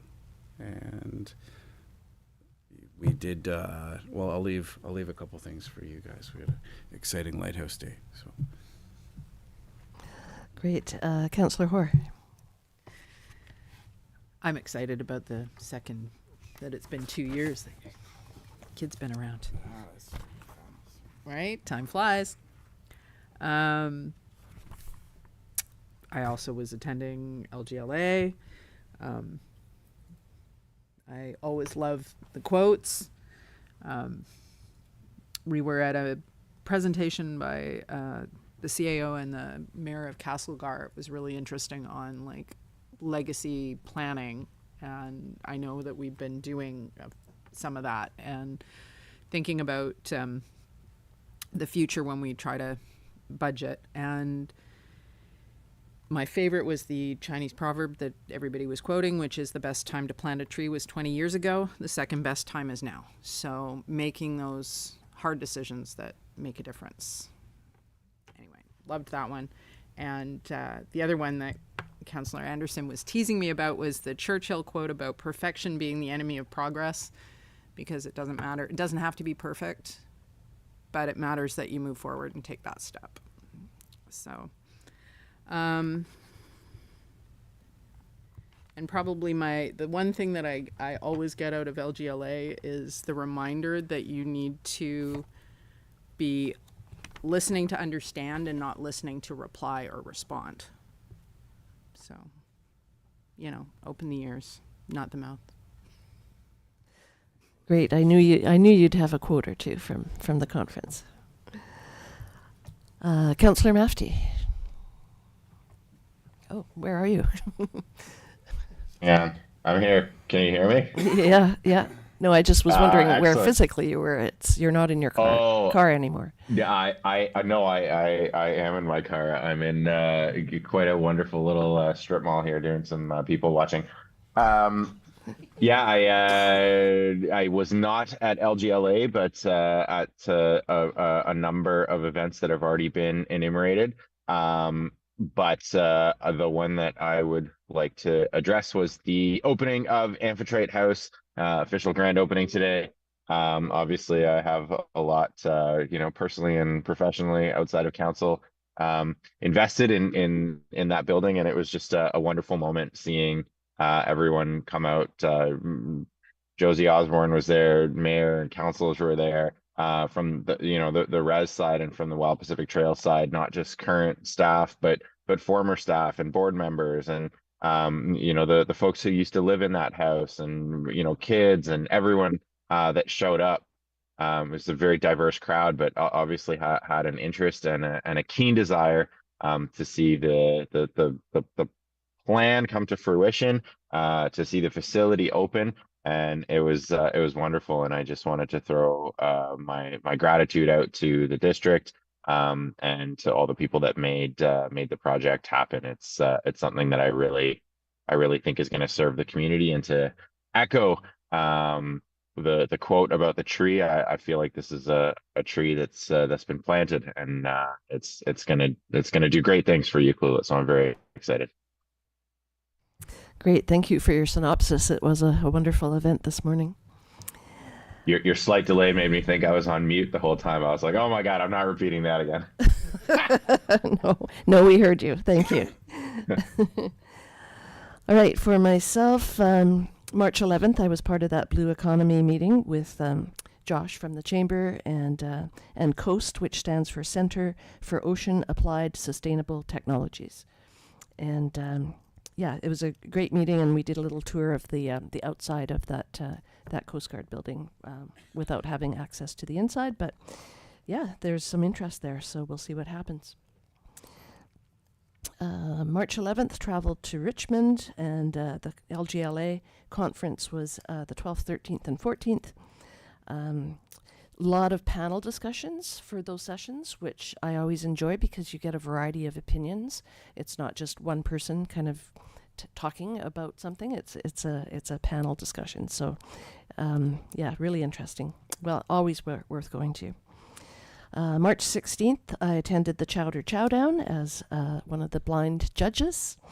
And pleased to say the People's Choice, which I had nothing to do with, but the People's Choice was BlackRock. Congratulations, BlackRock. And the blind taste test, the judges' first place went to the Bear, which I didn't even know was at the McQuina, now called the Mac, I guess, in Tofino. So the Bear won the judges' choice. And all the chowders were fantastic, as usual. March 18th, I attended the special closed council meeting. March 19th was an Alberni-Clayoquot Regional District Committee of the Whole meeting.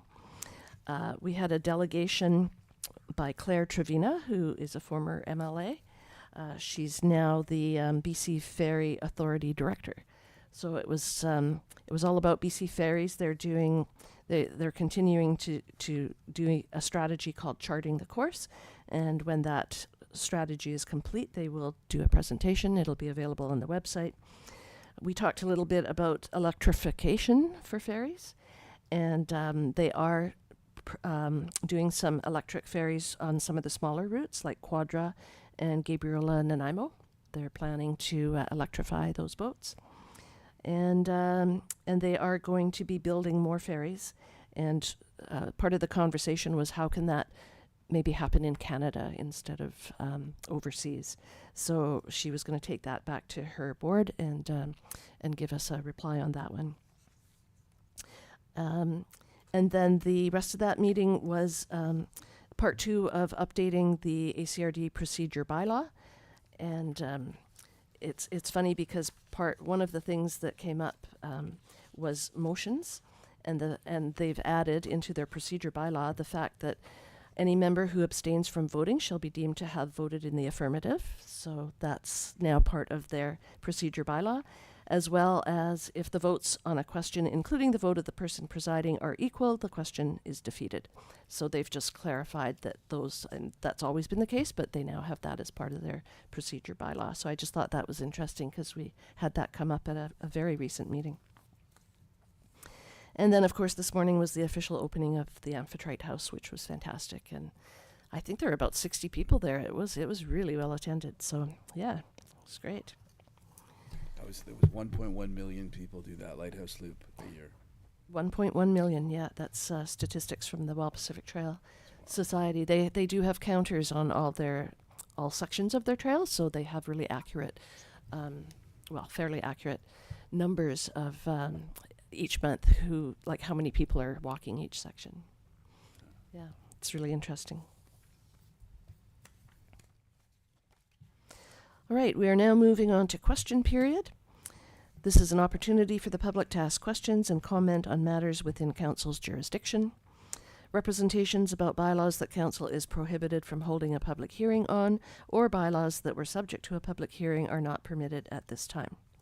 Are there any audience members that wish to address Council? Yes, please go up to the mic, Dario.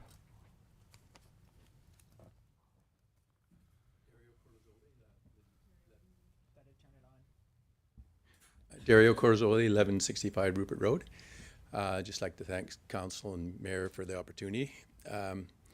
So I just want to share a meeting I had with a friend of mine.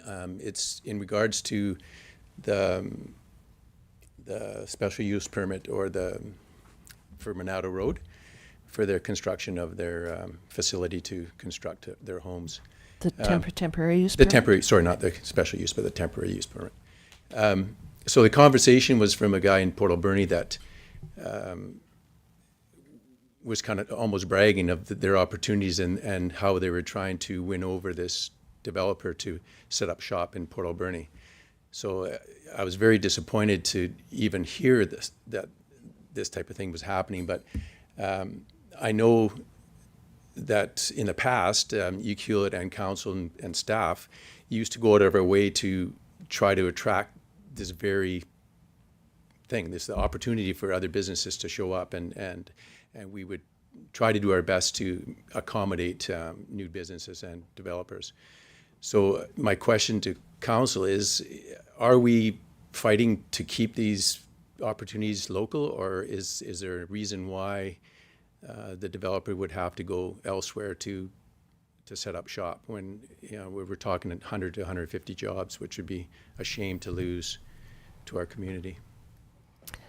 So to answer your question, we put it to a legal opinion, which was part of what we discussed at our council meeting last week. But before that legal opinion could come to us, the proponent withdrew the temporary use permit. But we were looking very hard for ways to accommodate that. And is there any opportunity for that to happen through the legal advice, or was there roadblocks for that? I think there was a way forward. And has there been any discussion with the developer to maybe reconsider their application? Not as of this point, no. And what would the reason be for that? They didn't inform staff that they were pulling the temporary use permit. So from what I understand, Mr. Lawrence, we got legal opinion, but by that point, the temporary use permit had been pulled. Yeah, staff were looking into the situation with the temporary use permit, and we were concerned about the uses, and it might affect the overall development. We had just about received an application or clarification on the matter, and then we were notified by the applicant through correspondence while we were working on the permit process that they decided to pull that application, at which time we stop working on it. So if somebody says, no, we're not going to pursue something, then staff generally say, it's like, okay, we'll stop moving forward on this. So if the applicant continues and wants to pursue it, then we can continue down that path.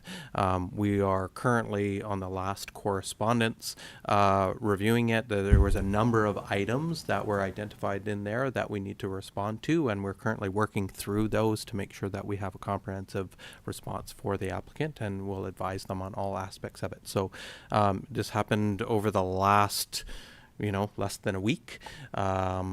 And we're still working through the last request for information and clarifications for it. So we just haven't been able to put that full package of information together for the applicant, and which we're hoping to do in the next, hopefully, day. We're just waiting for the last couple of pieces because some staff were away on holiday, so we want to make sure that we have all the information before we send it out. So that will be going to the applicant, tomorrow or Thursday at the very latest. Thank you. So to answer your question, if the applicant wishes to apply again for a temporary use permit, then I think we have the legal response to whether that's possible or not without going through back to second reading and a public hearing again. Yeah, I would just hope that staff and council would take this opportunity, maybe as other communities are, to fight for these jobs, to actually go ahead and notify them that we're still interested, and if they're still interested, that we'd be happy to move forward with them. Thank you. Thanks, Mr. Corlazzoli. Anybody else in the audience would like to address council?